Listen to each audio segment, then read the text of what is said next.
Resident Evil Requiem is already the fastest selling game in the franchise. Player ratings on Steam are overwhelmingly positive and it has a pretty good open critic score. You can go on Resident Evil subreddits and find overwhelming hype and praise for it. Even some of the most staunch critics of the previous two mainline entries seem to be pretty positive about this one. I don't know how I'm going to feel in the long run. I've played through the game 3 times, twice on standard modern difficulty and once on casual to try and complete a few challenges. I've yet to play on insanity and, quite frankly, don't feel like doing another run. I've stopped looking forward to replaying the game, though that could simply be due to burnout after 3 months of Resident Evil. Keep in mind, I am not saying I found no joy in these 3 playthroughs of Requiem. On the contrary, there's a lot of fun to be had. The problem is that there's also a lot of moments or design decisions that I think keep the game from being as enjoyable on repeat playthroughs. I don't view it as a wholly incredible package, and it kind of surprises me to see people playing through it so often in such a short span of time and still singing such high praises. This video isn't going to be a thoroughly in-depth look at the game's design. Instead, it is more going to be me sorting out my thoughts and figuring out what I like about Resident Evil Requiem, and what I think can use improvement. Some of this may even be reflective of the schizophrenic franchise as a whole, ruminating on how this one franchise can't possibly please everyone no matter how hard it tries to.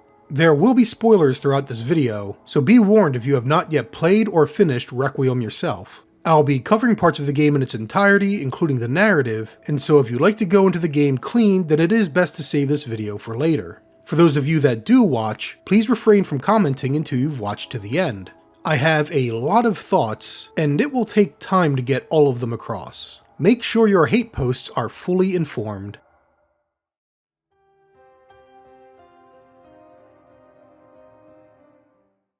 In both my Resident Evil 7 and Resident Evil Village videos, I stressed mastery and efficiency as the 2 key ingredients to replayability in a Resident Evil game. It is this desire for mastery and efficiency that makes the Rhodes Hill Care Center such an excellent location, as it truly capitalizes on that same feeling of intense, hazardous exploration that can be more confidently tread in follow-up playthroughs. In fact, I hadn't felt this way about a Resident Evil game since I first played the remake on GameCube all those years ago. That taste of nostalgia is no doubt intentional for reasons I'll get into momentarily, but it is that drive to perform better, to master the care center and its hazardous undead denizens, that drives my desire to return to this game the most. It is actually a pretty simple structure divided between East and West Wings, where you'll explore half of the West Wing first, then half of the East Wing, before expanding your search in both territories. In theory, this would make the care center less interesting to navigate since the number of keys and locks are far fewer and more straightforward than the Spencer Mansion from 30 years ago. However, the simple, shambling undead of the PlayStation and GameCube have been replaced by a varied group of zombies with their own unique behaviors and shifting patterns. In the Resident Evil remake, you need to figure out the best route through the mansion, calculating which rooms have zombies in them, which could give rise to Crimson Heads, and which hallways would most likely be safe to traverse. It's similar here in Requiem, where the strong and powerful head chef will begin patrolling different hallways in the West Wing, the massive chunk will begin squeezing through hallways on the East Wing, and different zombies will newly appear in hallways once empty, or reposition from their previous spot. Of course, some of this repositioning will be reactionary. If there's a bloody mess in another room, then the maid zombies on either wing will wander to that bloody mess to clean it up. Turn lights on and there will be zombies that compulsively shut them off. It is this pseudo-dynamic behavior that builds towards this mastery, as once you understand how it all works, you can plan your actions and routes better on a second playthrough. Coincidentally, it is also these behaviors of these zombies that I feel mask the linearity that is present in the care center. I found it curious how many gripes I've seen about Castle Dimitrescu itself being linear in Resident Evil Village, while there's nothing but praise for Rhodes Hill, because no matter what you do, you will always follow the same initial path through the west and east wings of the care center. Your options don't open up until you've obtained the level 1 bracelet, and even then you only have 2 required rooms to access in the West Wing in order to progress the narrative. The most optimal route will always be to head to the garage on the first floor first, which will open access to the south side stairwell, which leads through a shortcut to the north side stairs and down into cold storage. Note that I'm not trying to argue this is bad, nor would I argue that Castle Dimitrescu is more open. While you reach a point where you can tackle different objectives in a different order, there is one clear and optimal path. Plus, Village is more of an action game and thus you're clearing out foes every step of the way. Additionally, I already confessed my bias towards the elegance of disguised linearity, where an environment masks how straightforward it really is with locked doors and leading one's eyesight to key points. It's not the physical structure and design of the two locations that sets them apart. What separates Castle Dimitrescu and Rhodes Hill Care Center the most are the enemies and the capability of its protagonists. Grace will never have a firearm more powerful than a pistol. No shotguns, no rifles, no machine guns, just a handgun. Nor can she block incoming attacks. Additionally, enemies don't drop ammunition for Grace when they die. Every bullet spent is a bullet lost, and when the player does find ammo, it is typically in small quantities. So while the player can confidently try to kill every enemy they encounter in Castle Dimitrescu, the same is not true for the Care Center. Supposedly, we'll get back to that. What this means is, when the player has to access the cold storage in the West Wing, they'll have to work out how to get around the singer that has started wandering outside the stairwell, or the head chef now wandering the hallway, or the zombie that may have transformed into a blisterhead. If the player were instead exploring this environment as Leon, none of these things would be a problem and the linearity would be a lot more obvious. It's not the linearity the players have a problem with, it's the lack of any reason to wander off the most efficient path that the player has been guided through. If you've been avoiding killing any enemies, then the player will have to make some decisions when they have to, say, carry Emily through the East Wing. There are two paths to go, but they will each be populated with zombies in tight spaces. With Ethan, just as you can with Leon, you could just murder everything and not worry about it. In fact, it's worthwhile to leave certain rooms specifically for Leon to clear out so Grace doesn't have to waste any resources. That is, I believe, what certain players dislike about Resident Evil Village, or at least Castle Dimitrescu. It's not the linearity, it's the lack of decisions to make that can differentiate and shape each playthrough. And yes, while I do love Resident Evil Village, I'd like to think I've been open and honest enough to understand its shortcomings, or to at least comprehend what others don't like about it. With that out of the way, I believe I mentioned the Blister Head, an evolution of the Crimson Head from the remake. In the very first Resident Evil, if you killed a zombie, it would stay dead. This led to the mansion gradually feeling less tense and more safe, even after it became populated with some hunters later on. To account for this, any zombie in the remake could return as a Crimson Head within a set amount of time, should the player not blow its head off or torch its corpse. This created an all-new factor in determining how to use one's resources, which paths to avoid, an incentive to avoid killing zombies beyond ammo conservation. The Blister Heads are a similar idea, in that they're faster and stronger than your base zombie just as the Crimson Heads were. However, there's one key difference. Not every zombie revives as a Blister Head. On standard and casual difficulties, only select zombies will come back as Blister Heads. Of course, a first-time player won't know this, or at least won't know which zombies come back and which stay dead. This means anyone that's been playing sloppily and killing most of the zombies they come across, as I had been on my first run, will easily find themselves in a pinch when Blister Heads spawn at some pretty inconvenient spots. Or they would if it weren't for...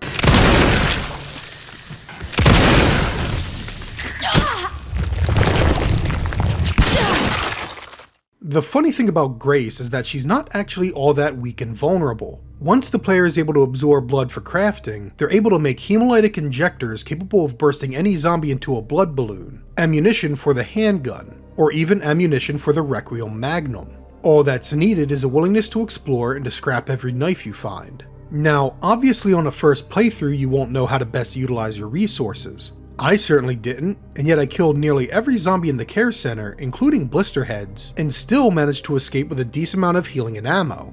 In other words, even if you're bad at sneaking around and essentially play as Grace all wrong, there's still enough resources to make it out alive. Which brings me to a question that's haunted me each draft of this script. Is this a problem?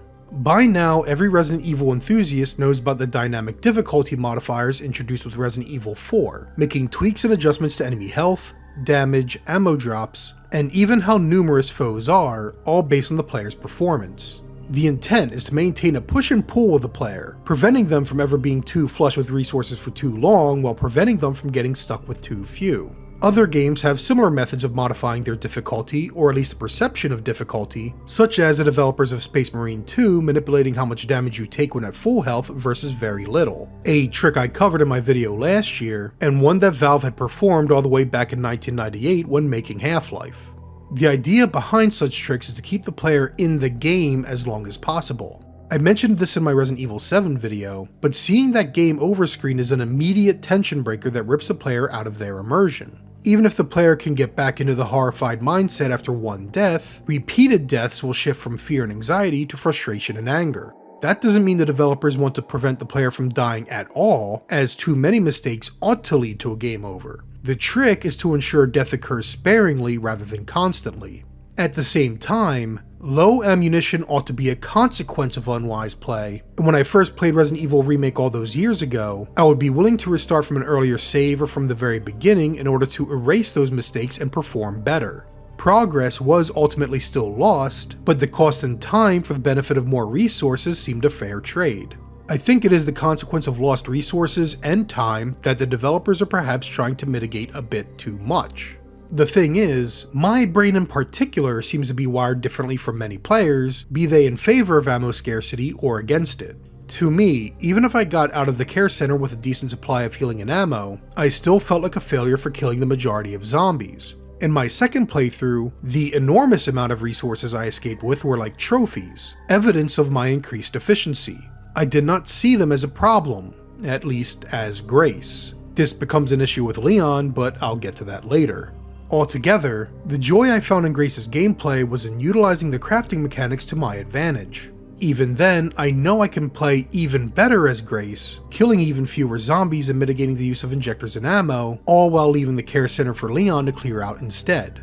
The only problem is, there's no real payoff to this decision because the Ark, the Umbrella Lab that should really bring all of Grace's crafting together, is such a brief portion of the game. Grace is not a strong, combat-hardened veteran, but she is smart, and utilizing her intelligence to create acid and Molotovs feels suitably empowering. To me, the ideal second half of this game would involve Grace being the one to clear out the lickers and zombies in the Ark, so that a sick and dying Leon would have as little combat to deal with as possible. A reversal of circumstances that would allow Grace to more fully come into her own. Instead, if you play really intelligently in the care center, then you simply have more than enough hemolytic injectors to just insta-kill all of the lickers while torching or shooting the zombies. This likely reveals more about me than it does Resident Evil Requiem, that I, a self-professed action horror fan, feel like the best way to play is to focus all of your stealth into the care center, ideally only killing a few zombies and leaving the rest to Leon, so that Grace can be so loaded with resources as to fire and acid bomb her way through the lab. If they had managed to keep that interconnectivity between both parts, where what you did as Grace directly impacted the environment for Leon, that would have been a great payoff and potential reversal of circumstances. With all of that said, I do like that the downside of using the hemolytic injector is that you will never have blood you can collect from the burst corpses. From a design perspective, it's the consequence of using such an easy, efficient takedown method, and it's good to have that loss potential to something so strong.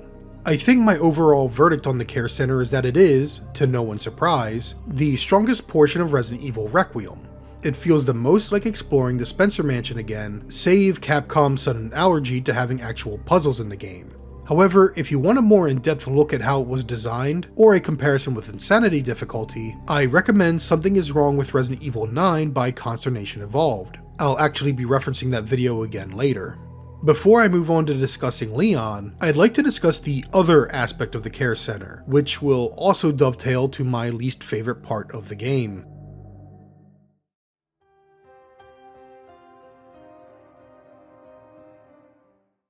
I was initially surprised that there wasn't a wandering monster in the vein of Jack Baker, Mr. X, or even Lady Dimitrescu to be found in Resident Evil Requiem. It felt like that would become a mainstay of the franchise from now on, but instead, the closest equivalent to a wandering stalker monster in the care center is the girl. She is relegated to select areas, has far more boundaries, and is largely scripted in how and where she appears. I understand why this is. The zombies are already populating tight, confined spaces. Grace isn't nearly as well equipped as Ethan Winters, Leon Kennedy, or Claire Redfield. And you also have the head chef and Chunk patrolling the west and east wings of the care center respectively. Throwing a more dynamic stalker like Mr. X into the mix would just be too much for the player, which is why the location the girl roams most freely, the basement, has very few zombies active at any one time. I made note of this in my Resident Evil 7 video, but I want to emphasize here that Koshi Nakanishi's direction of horror seems built around the concept of facing your fears and pushing forward. If you keep sprinting back to the well-lit starting room of the care center to escape the girl, the lights will short out. The player will lose one source of safety by relying on it too heavily. If the player immediately hides after the noisy cart in the nurse's station draws the girl's attention the first time, then the girl will prowl around a bit in search of prey, but in time will eventually leave. However, after the second clatter of the cart, the girl will instead pound at the barricaded door and break through, eliminating the hiding place and forcing the player to flee. This sort of design is important because it aligns the player with the experience of Grace, our protagonist. Every room of the care center will present a new challenge, and the only option the player will have is to push through no matter how frightened or nervous they are. For example, the first threat faced after breaking free of the girl will be the head chef chopping away at some meat. He will occasionally reach to a big old pot of gore, and it is up to the player to learn the pattern of when he's chopping and when he's turned around, so they know when it is safe to push the cart and open a path forward. The problem is that, once you understand how these rooms and interactions work, they all become fluff and padding rather than terrifying set pieces. While the girl's introduction in the closed-off nurse's station is incredibly effective on your first playthrough, it's far less effective when you realize you have more than enough time to move the noisy cart over, climb atop it to get to the toolbox, and then hide underneath the random, makeshift hiding space before the girl even gets close to entering the room. Once the girl walks in and turns her back, the player can easily wander out, though it might be better to catch her attention just so she chases you instead of breaking through the barricaded door of the nursing station on your way to the breaker. Of course, speedrunners have found even faster ways around her than this. The basement is perhaps the most interesting location you can face the girl, as the player must juggle the placement of power nodes that activate lights and doors in certain areas, all while trying to manage the handful of zombies that may wake up or start roaming in the darkness. It's a section of the game where mastery and efficiency is, in part, knowing where to go, which zombies to inject or kill, where you need to activate the power, and how to get around the girl when you'll be trapped in darkness, which isn't really very often. For example, once you pick up the wrench, the girl will drop down and block your exit to chew on a corpse, in which case a spare glass tossed in the corner will distract her, allowing the player to slide through the chain link and then sprint down the dark hallway towards the safe room. The girl will immediately drop down in front of the safe room, but the player has plenty of time to duck inside to safety, waiting for the girl to return to her crawl space. Once again though, this is where Koshi Nakanishi wants the player to quell their fears and be brave. There's a cramped room the player will become very familiar with that contains a patrolling zombie in it. It's easy enough to kill and it won't come back as a blister head. However, later on the girl will be patrolling that very same path, and should the player wish to get past her, they'll need to risk getting up close, moving behind her immediately after she passes by. This culminates with a final return, where as soon as the player retrieves the power node one last time, the girl will drop right in front of their exit. A panicking player may sprint down the hallway, which now has a very active zombie in it. A calm player, however, will use the lift as a barrier between themselves and the girl, using it to draw the girl from the exit and grant them escape.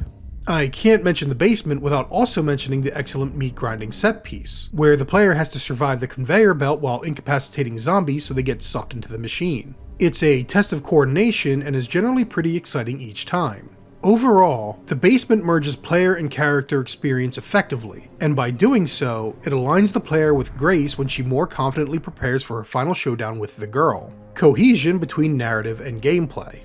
Yet there's just something about the basement that makes it feel so weak to me. Perhaps it's how cramped and straightforward it is. This ought to make the girl more intimidating, but she's so particularly scripted that it's easy to find workarounds. Zombies are sparse down here, and the nature in which the environment is designed means there's always a method to mitigate the girl's appearance and involvement even when calling her attention with gunfire. It's a terrifying environment the first time through, less so the second time onwards. The same holds true with the final confrontation, full of narrow passageways that seem intended to steer the player into dealing with the girl a certain way.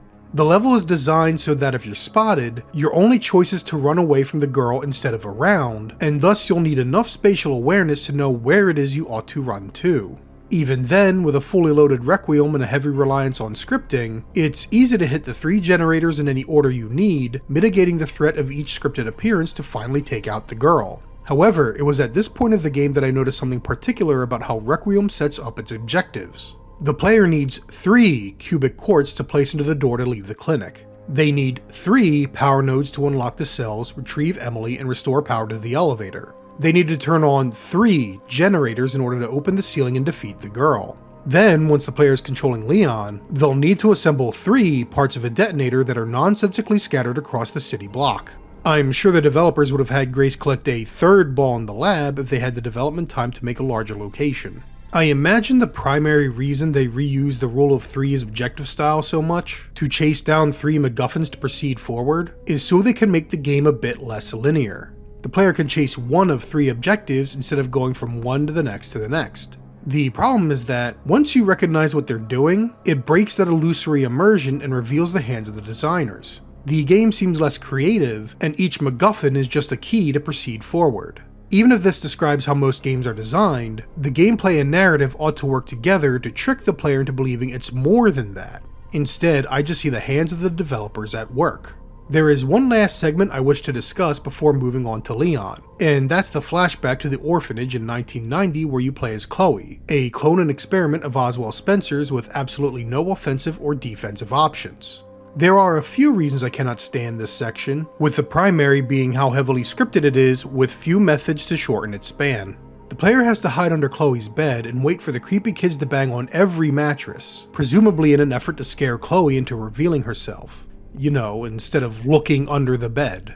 Then the player has to go downstairs and hide under some random table, waiting for all of the creepy children to drop, wander, and evidently go all the way upstairs because if you crawl out too early, they'll spot you from the stairs and come following you into this hallway. A hallway that you have to wander down after hiding, to these kids blocking the way forward, and then, with no clear direction as to where you should go or what you should do, back down the hallway until you hear a door shut. That means the passage is safe to progress and the kids are gone. Once you get the key atop the dresser, you can run past the child that breaks through this glass and, if you position yourself right, unlock the trap door to the basement and sneak down there without getting grabbed. You're supposed to hide behind these boxes, but screw that, this orphanage is too time consuming as it is. I understand that this section exists to deliver certain points of exposition. I also understand it's supposed to act as both a red herring and a clue to the truth about Grace. However, the game nearly lost me completely at this point as I was ready to get to the climax already. It is heavily scripted, and I'd honestly rank this lower than the baby fetus in Resident Evil Village in terms of effectiveness. This section sucks, and should Capcom do this again, they should provide more shortcuts to skip whole chunks of these sections for future playthroughs, if not provide a skip button on secondary playthroughs altogether. With that over with, let's finally talk about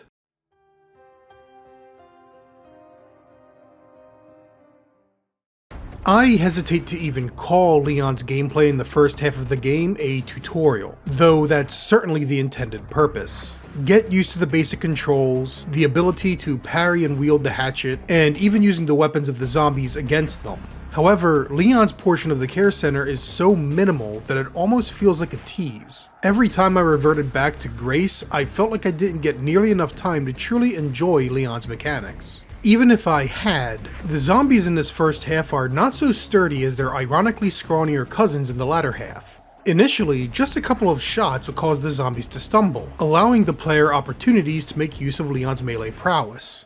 The blister heads aren't so fragile, of course, but even then there's plenty of stun and melee finisher opportunities in the close quarters confines of the care center. Once you reach the ruins of Raccoon City, however, the zombies no longer stumble and stun so easily. In fact, my first encounter was pretty disastrous because I kept on trying to get them to stumble. All of my tactics from the first half of the game suddenly became irrelevant. I believe there are 2 reasons for this, with the first being that the player unlocks the ability to upgrade their weapons in this half of the game. I don't know enough of the game's internal logic and calculations, but if I had to guess, stronger weaponry means greater odds of stunning and stumbling the zombies, and therefore granting more opportunities to perform melee attacks and finishers. As such, I'm assuming the sturdiness of the zombies is increased to account for upgrading weapons. The problem is that I instead stopped relying on the melee so much and just played the game like a straight up shooter. I used the rifle for long distance headshots and the shotgun for mid to close range encounters, and occasionally utilized a grenade for crowds. The pistol became an emergency only or ammo conservation weapon, and the submachine gun a crowd control or damage hose solution. This isn't to say I never stunned enemies or performed melee attacks, but rather than being a core tactic, it became a fortunate opportunity of chance. A blogger named Rex Zakel wrote a far greater in-depth comparison between the original Resident Evil 4, Resident Evil 4 Remake, and Resident Evil Requiem, examining the combat between the games in detail I doubt I'll ever be able to manage. His findings seem to coincide with some of my time going back to Resident Evil 4 Remake, which just felt like it better utilized Leon's melee capabilities as a toolkit to more efficiently take out the Ganados. A lot of this comes down to how the stun mechanics worked. I highly recommend giving the article a read, and we'll link it in the description below. I also understand that, for a lot of people, Insanity difficulty is where you really have to engage with the mechanics, and I'm sure it certainly encourages more skillful and intentional play. However, I don't think just play it on the higher difficulty is a fix when you consider how both versions of Resident Evil 4 encouraged use of all of its mechanics on the standard difficulty modes. The inconsistent nature of the zombie stagger is a misguided attempt to balance the game for the new upgrade mechanics, and while it does change the playstyle, it does so by pushing the player towards certain firearms rather than Leon's full combat kit. Of course, it doesn't help that Leon will be swimming in resources by the game's conclusion even with such a gun-focused playstyle. Again, I can hear people clamoring just play it on Insanity, but that's not a real fix to the problem. If our comparison point for Leon's gameplay is Resident Evil 4, be it the remake or the original, then both games did a better job of managing Leon's resources so that he was never swimming in this much of it. This is a different problem to Grace, where using little ammunition in the care center rewards the player with resources to overpower the more threatening liquor enemies and minimize the threat of zombies in the lab. In addition, Grace at least starts with very little. With Leon, there's never a point where resources are scarce, and thus there's less encouragement from the game's systems to actively try and avoid bullet expenditure. Even in the original RE4, once you made someone stumble, you could spin kick to deal damage to them and the crowd, and if there's time or space, slash with your knife. Methods of conserving ammunition. In the remake, your knives now have limited durability, but you can still choose to melee or stab in certain situations, and even stab enemies that have been knocked down by a melee blow and are able to get back up in semi-Plagas form. Playing the game like a shooter, where all you do is aim for the head and blast apart the zombies, should not be the most efficient way to play. Utilizing Leon's melee capabilities should be how you mitigate ammo loss and maintain a steady supply of resources. However, in Requiem, the zombies become too sturdy for the melee attacks to be at all practical, and supplies are so plentiful there's really no need to engage with the melee that often. That said, there are still some incentives in doing so. For example, the zombie weapons I mentioned earlier are great for getting some stuns and quick kills, so long as an enemy is within line of sight. Though, sometimes Leon will target something you don't at all intend to target. This is especially troublesome when he throws an explosive the completely wrong way. There are also portions of Leon's section where stealth kills are completely viable, though rarely for an entire room. There's something extremely satisfying about sweeping through a level like the 10th Plague of Egypt, which is probably why I absolutely love the partially flooded parking garage in Leon's section of the game. Naturally, there's also the defensive utility of the hatchet, such as priming the axe and swinging it for a strong blow that knocks back lunging zombies. It's not really meant as part of a combo attack, but is great at cancelling out an attempted zombie grapple. Then there's the parry, which is capable of deflecting pretty much any blow in the game. Of course, some parries are easier to pull off than others, but it's one of those abilities that helps keep the skill ceiling high, offering something for players to master, especially if they wish to take on Insanity. It's probably the one melee ability that consistently remains useful throughout, so much so that I experimented with parrying almost every boss attack rather than focus on evasion. When first facing Mr. X, the moment he threw Leon through the wall, I was certain it would be a boss encounter. I began to parry each of his blows, gradually knocking him down to his knees with continued offensive fire. I was already getting the feeling something was wrong when I finally screwed up some parry timings and died, upon which the game informed me that I ought to be running. In hindsight, that they insist on telling you what to do after you die just the once is indicative of Capcom's lack of trust in the player's intelligence, at least to an extent, and could further explain the lack of proper puzzles. As for Leon's return to the ruins of Raccoon City, I overall like this section of the game. In my previous video on Resident Evil Village, I made note of enjoying the moments the game allowed me to explore, fight optional sub-bosses, and collect treasures throughout the environment. The ruins of Raccoon City feel similar. You can complete your objectives or explore the optional corners in any order, gathering some hidden weaponry and useful items to reward exploration, and each set piece has its own unique idea. For example, the aforementioned flooded garage I could mostly stealth through. Having to face another monstrous blister-covered monster whose pustules burst into mists of blood that turn any downed zombie into a blister head in a cramped arena is an intense and exciting conflict. Dodging and sniping zombie-controlled mortars before taking control of them myself is perhaps the best set piece to finish this zone off with. It goes from being incredibly dangerous, a whole "how do they expect me to get through this" panic, to an empowering excuse to laugh maniacally as zombies explode in a hailstorm of shrapnel and fire. I would say those were the superior sections, however. Optionally wandering into the dark subway is somewhat creepy, but it's not really all that threatening. You can easily take out each zombie one at a time without effort, and the concluding ambush of zombies on the surface fails to be a memorable battle. The blazing gas station is clearly intended to be a big, chainsaw-wielding set piece where you duel with the Road Warrior-style zombie, but the chainsaw fails to really slice up or annihilate zombies in a visceral, satisfying manner. Half the time, Leon's lodging it into the abdomen of a zombie that then keeps on walking, supposedly so there's some cost to using the thing in a misguided effort to balance the tension or danger. The chainsaw shouldn't be balanced. It should be like an old-fashioned power-up that you get to celebrate wielding. The payoff is exclusively in the cutscene duel, which itself isn't interactive and therefore doesn't make the satisfying, cinematic splash the developers no doubt desired.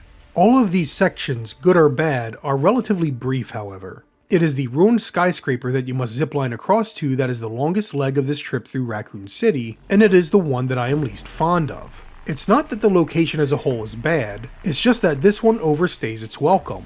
The shift in perspective of climbing a sideways crumbling office building is neat. Having to shoot the glass out from underneath zombie soldiers while being careful not to destroy your own footing is appropriately exciting and demands quick thinking. Once you've gotten your objective, however, it feels like they just place some gratuitous combat set pieces next to one another. You can't examine the battlefield and execute on an optimal strategy, or count on stealth to sneak through and kill all of the enemies, as they continuously spawn new zombies at certain points, and often already aggroed in on your position.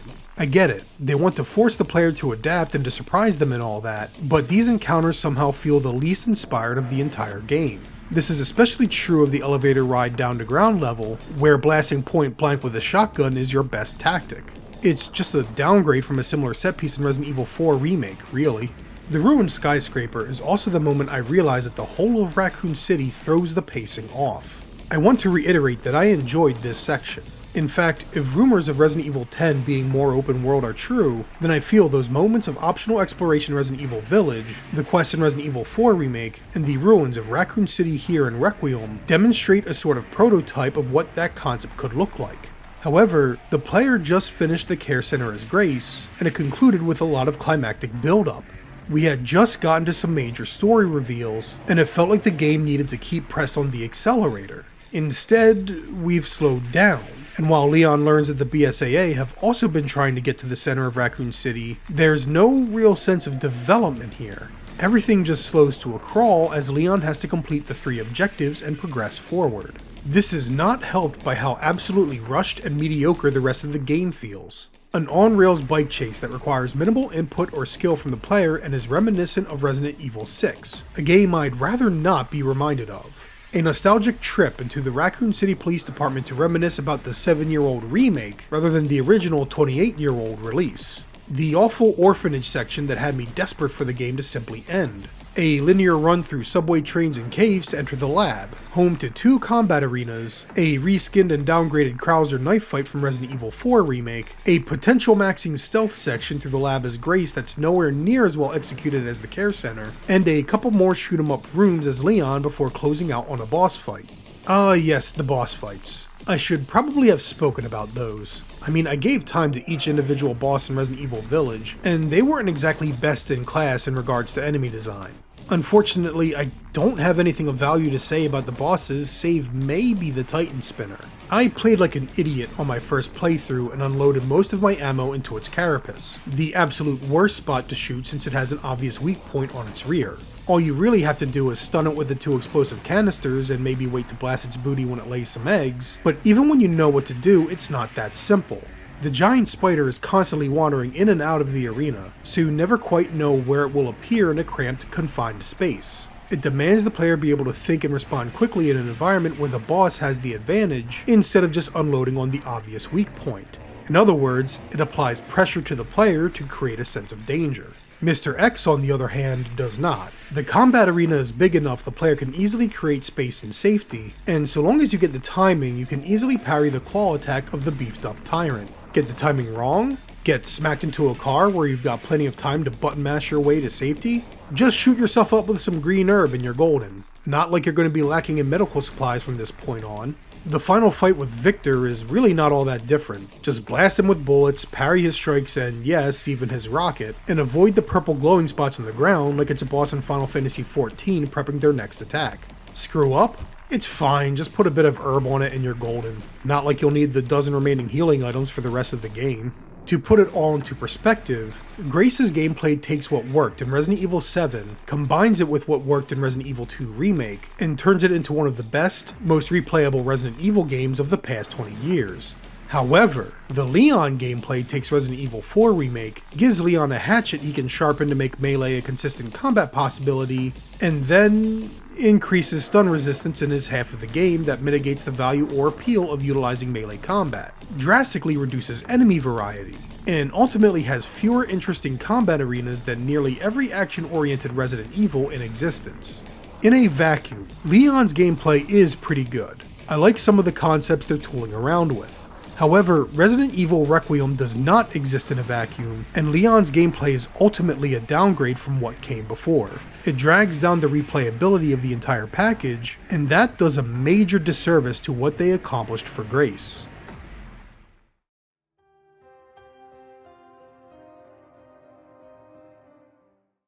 Honestly, I should have known Requiem's story was going to devolve into some dumb, convoluted tripe. Koshi Nakanishi may have fooled me with a comparatively small in scope and personal story of Resident Evil 7, but before that he had directed Resident Evil Revelations. The title was received positively by fans at the time for not only being a gorgeous game whose visuals were an impressive showcase of what the Nintendo 3DS and MT framework could do, but for creating a tone and atmosphere that seemed to blend the action combat of Resident Evil 4 with the horror of the original games. This was a few years after Resident Evil 5 disappointed core fans of the series, and just months before Resident Evil 6 would launch worldwide. Revelations would be the beacon of hope for what fans wanted from the series in the future. The thing is, Revelations' story is a bloated mess of political, triple agent backstabbing malarkey, wherein the NPC good guys of the story look like incompetent, self-sabotaging idiots. To me, Resident Evil Revelations has the worst story in the entire franchise, and that's saying something. So it should not have surprised me when Requiem decided to go into some global conspiracy nut bar territory, retconning the connections as the bigger, badder Umbrella that has always been operating in the background and even influencing Umbrella this whole time. Then again, I was admittedly skeptical the second I found out we would be returning to Raccoon City.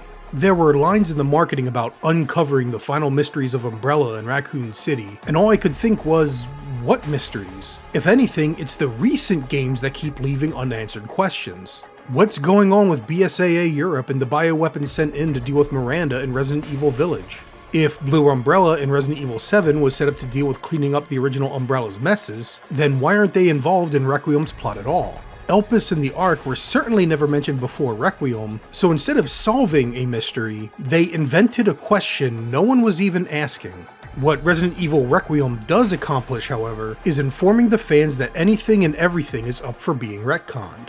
There is no lore you can fully trust and rely on, and that it is all Capcom's plaything to change and reinterpret as they wish. I was hoping for a good story in Requiem, but instead I got stupidity. Shame on me, now I know better. Games like Resident Evil 7 are a fluke in this franchise. With that said, there's an amusement to knowing the villains are, canonically, just as stupid as the plot itself. Xeno, the unexplained Wesker clone that is both introduced and killed off in this very game, is making an incredible amount of leaps in logic to assume Grace is somehow the key to unlocking Elpis. He and Victor Gideon knew Spencer had been using the clones to research passing on memories, his memories specifically, through blood. One of the documents has a throwaway line about it being used for mind control as well.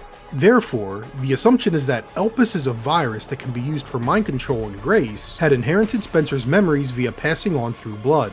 These are two big leaps of logic to make, and that's assuming I'm following the lack of logic, because Xeno also assumed that Grace was the original from which all the orphans were cloned. He even clicks through files of the clones dating back as far as 1990 when the player takes control of Chloe. Grace is Gen Z. She is in her mid-20s at most. There's no way the clones are based off of her. This means Zeno has to be really dumb to make this assumption, unless the script is condensing too much information in too sloppy a timestamp. After all, when Grace starts flashing back to the loss of her mother Alyssa, it is intercut to some of what we just experienced as Chloe. If, perhaps, the idea is that Grace was the perfected clone from which girls like Emily were then cloned from, it would make a bit more sense. However, Spencer's paper was obviously incomplete. There was no connection between Grace and Emily. Do you know? See, a lot of fans seem to be theorizing that Spencer was playing some big 4D chess move, and that this isn't some attempt to redeem himself at all. They claim you cannot trust Oswald at his word, and that Grace may not be a natural-born orphan that he wants to provide a home for. The thing is, this line of Victor's suggests that Oswald was being honest. Even if Grace and Chloe look similar, well, that's just part of a chain of red herrings. The files Alyssa had hidden? Yeah, Victor and Zeno were never after those. They were always after Grace, which means hiding those files had no meaning, save that Grace would conveniently forget all about them for 8 years and no cops would investigate the crime scene thoroughly enough to find them. When you first see Emily, the game clearly wants you to see a resemblance between her and Grace. There's also an optional cutscene intentionally trying to make Emily seem creepy and suspicious, too. One day she just disappeared. I'm sorry. When it happened, I was happy it wasn't me.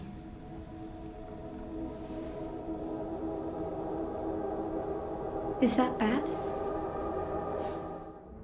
The tone of the music and the way this moment is shot suggests there was supposed to be something uncomfortable about what Emily is saying. It creates the idea that something might be wrong with the child, that perhaps she lacks proper empathy or something.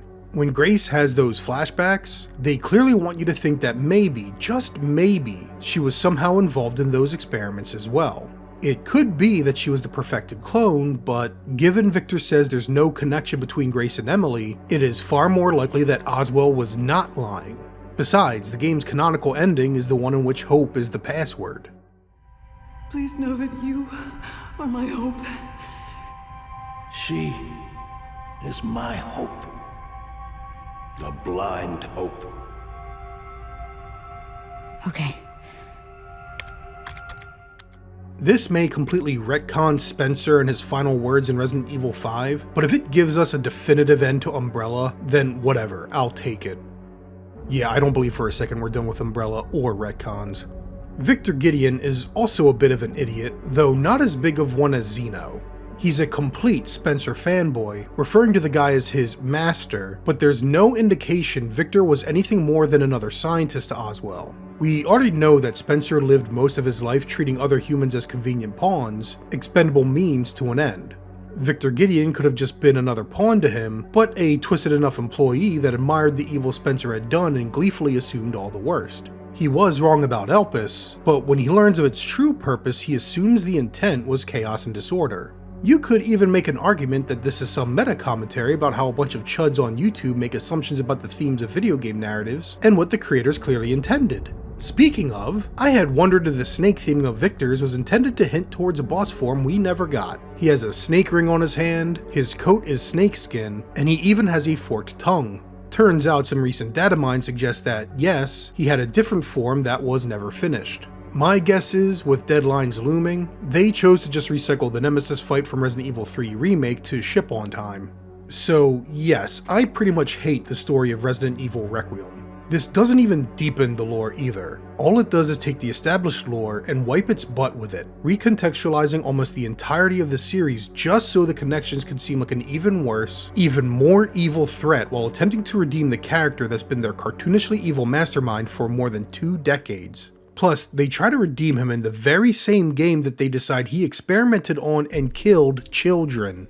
This comes back around to the idea that some people have that convoluted lore means deep lore. No, you just have a very wide, shallow mess of details that no longer tell a cohesive story. Somehow, however, this franchise continuously manages to make very likable characters. Leon and Grace were well written and exceptionally performed. Leon even feels like a proper evolution from Resident Evil 4, the original 4, for the first time. Not the dour sourpuss Leon from 6 or the remake of 4.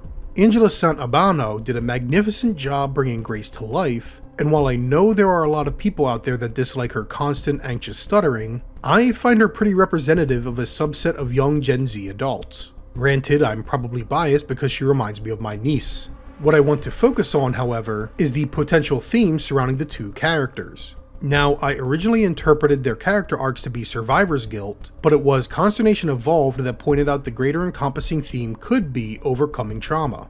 Survivor's guilt is a manifestation of what both characters have suffered, but the greater overall arc they both face is to overcome their past horrors. For Grace, it's mostly executed well.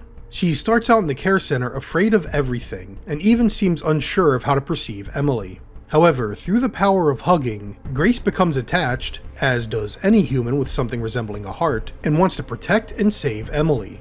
Which does not go so well once Emily becomes a giant mutated monster. I need to highlight the look of pain on Grace's face at this moment. Credit goes to both the actress and the animators for pulling this off so well. Unfortunately, the weight and impact of this moment will be ruined twice over. The first is immediate, as Grace decides, after Emily is presumably killed by Leon's hand, to just go with the awful people who not only kidnapped her, but are responsible for Emily, the girl, and the entire traumatic horror show of the care center altogether. She can be upset at Leon all you want for killing that which could not be saved, presumably, but these are the people responsible for killing her mother. Even if you want to argue that Grace isn't going to be thinking straight, I doubt her emotions would suddenly turn to trusting the evil. Of course, by the end, the weight of the moment is undone anyway. Grace, I didn't hit any of her vitals.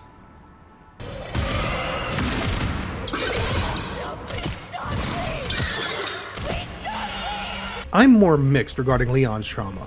It's not that I want to believe he'd have overcome it all by now, even though he's gone through the experience of Resident Evil 4, Resident Evil 6, and, if we consider them canonical, some of the CG movies. Leon has gone through a minimum of 2 other life-threatening plots to unleash terror upon the world, and so it's hard to believe he'd be exclusively hung up on Raccoon City. If he was going to have survivor's guilt, wouldn't that be a cumulative? Wouldn't those he could not save in 4 and 6 also count?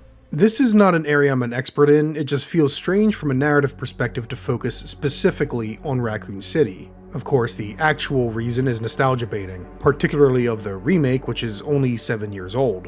I just wish the scope was smaller, because that concept of overcoming trauma aligns nicely with Koshi Nakanishi's gameplay direction of facing your fear. It seems like a design and direction he excels at, or at least he and his team, and to scope down your narrative to focus specifically on that would result in a masterful merging of gameplay and story, as well as immersing the player into the experience and shoes of the characters more. However, it's all undone by a larger, idiotic plot that tries to accomplish things, I don't know. At the very least, we get the first take on Leon I've really liked as much as the original Resident Evil 4, and Grace is a great new addition to the cast of Resident Evil characters. Both of them are able to overcome their past guilt and nightmares, finding a bright new future, for now.